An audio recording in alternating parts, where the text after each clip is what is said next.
രാവിലെ തന്നെ ഒരു പെട്ടി നമ്മുടെ കയ്യിൽ വന്നിട്ടുണ്ട്. നമുക്ക് ഈ പെട്ടി ഒന്ന് ഓപ്പൺ ചെയ്ത് നോക്കാം എന്താണെന്നുള്ളത്. വേറൊന്നുമല്ല, ഒരു ഫോണാണ്. ആ ഫോൺ ഈ പെട്ടിക്കകത്തേക്ക് കൊണ്ടുവരാൻ പറ്റുള്ളൂ. ആ കണ്ടീഷനിലാണ് ആ ഫോൺ നമ്മുടെ അടുത്ത് എത്തിയിട്ടുള്ളത്. കസ്റ്റമർ നമ്മുടെ അടുത്ത് അങ്ങനെയാണ് കൊണ്ട് തന്നേക്കുന്നത്. ഇപ്പം തന്നെ നോക്കി, എടുത്ത വഴിക്ക് തന്നെ അതിൻ്റെ ബാക്ക് പാനലൊക്കെ ഊരി വന്നിട്ടുണ്ട്. ഇനി മുമ്പിലോട്ട് ഇല്ലുമ്പോൾ അറിയാം ഓരോരോ അവസ്ഥ. അപ്പോൾ ഇതിനകത്ത് എടുപ്പൊന്നും നടക്കത്തില്ല. ഇനിയിപ്പോൾ കുടഞ്ഞു നോക്കിയാലേ പരിപാടി നടക്കത്തുള്ളൂ. നമുക്ക് എന്തായാലും ബോക്സ് ഒന്ന് കുടഞ്ഞു നോക്കാം, എന്തൊക്കെ സാധനങ്ങളുണ്ടോയെന്ന് നോക്കാം. അപ്പം കുടഞ്ഞു നോക്കിയപ്പോൾ ഇതുപോലെ ഒരു കവറൊക്കെ ഇട്ട് ഫ്രണ്ട് വാഷൊക്കെ മറച്ചു വെച്ചിട്ടുണ്ട്. ഇനി ഇത് ഡിസ്പ്ലേ പോയിട്ടുണ്ടെന്ന് കൺഫേം ആണല്ലോ. ഡിസ്പ്ലേ വെറുതെ അല്ല പോയേക്കുന്നെങ്കിൽ ലെയറായിട്ട് നമുക്ക് കിട്ടും. ഡിസ്പ്ലേക്കകത്ത് എന്തൊക്കെ സാധനങ്ങളുണ്ടോ അതെല്ലാം ലെയറായിട്ട് തന്നെ നമുക്ക് കിട്ടിയിട്ടുണ്ട്. പിന്നെ ഡിസ്പ്ലേ ഈ കണക്കിനാണെങ്കിൽ ഇതിൻ്റെ ബാക്കി കാര്യങ്ങൾ പറയണ്ടല്ലോ.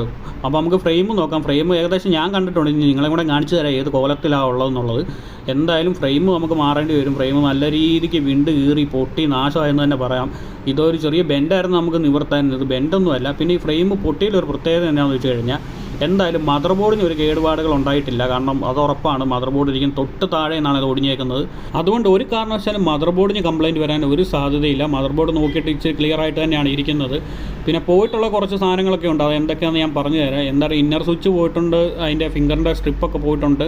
ഇതാണ് ഫിംഗറിൻ്റെ സ്ട്രിപ്പ്. ഫിംഗർ നമ്മൾ ആ വിരൽ വെക്കുന്ന ആ പോർഷനൊക്കെ എവിടെയോ തെറിച്ച് പോയിട്ടുണ്ട്. പിന്നെ ഇതിനകത്ത് മെയിൻ സ്ട്രിപ്പിനൊന്നും കംപ്ലയിൻ്റ് ഇല്ല. ഡിസ്പ്ലേ എന്തായാലും മാറേണ്ടി വരും. ഡിസ്പ്ലേ ആദ്യം ഞാൻ കാണിച്ചതാണ്, ലെയറായിട്ടാണ് ഇരിക്കുന്നത്. എന്തായാലും ഇത് അളവെടുത്ത് എറിഞ്ഞ പോലെ ഉണ്ട്. കാരണം കറക്റ്റ് മദർ ബോർഡ് ഇരിക്കുന്ന ആ ഭാഗം വെച്ച് തന്നെയാണ് ഒടിഞ്ഞു പോയിരിക്കുന്നത്. മദർ ബോർഡിന് തൊട്ട് താഴെ നിന്ന് മദർ ബോർഡിന് എന്തായാലും കംപ്ലയിൻ്റ് കാര്യങ്ങളോ ഇല്ല. അപ്പോൾ നമുക്ക് ഫ്രെയിം മാറേണ്ടി വരും, ഡിസ്പ്ലേ മാറേണ്ടി വരും. ബാറ്ററി ഞാൻ ചെക്ക് ചെയ്തതാണ്. ബാറ്ററിക്ക് കംപ്ലയിൻറ്റും കാര്യങ്ങളൊന്നും ഇല്ല.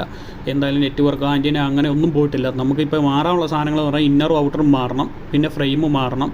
പിന്നെ ഇതെല്ലാം മാറിയതിന് ശേഷം ഡിസ്പ്ലേ കിട്ടിയതിന് ശേഷമുള്ള നമുക്ക് കറക്റ്റ് ഈ മദർ ബോർഡിന് എന്തെങ്കിലും കംപ്ലയിൻറ്റ് ഉണ്ടോ എന്ന് പറയാൻ പറ്റത്തുള്ളൂ. മദർ ബോർഡിന് ചെറിയൊരു ബെൻഡ് ഞാൻ കണ്ടു, പക്ഷെ അത് വലിയ സാരമുള്ള ബെൻഡൊന്നും അല്ല. നമുക്ക് എന്തായാലും ഡിസ്പ്ലേ കിട്ടെല്ലാം ചെക്ക് ചെയ്യണം.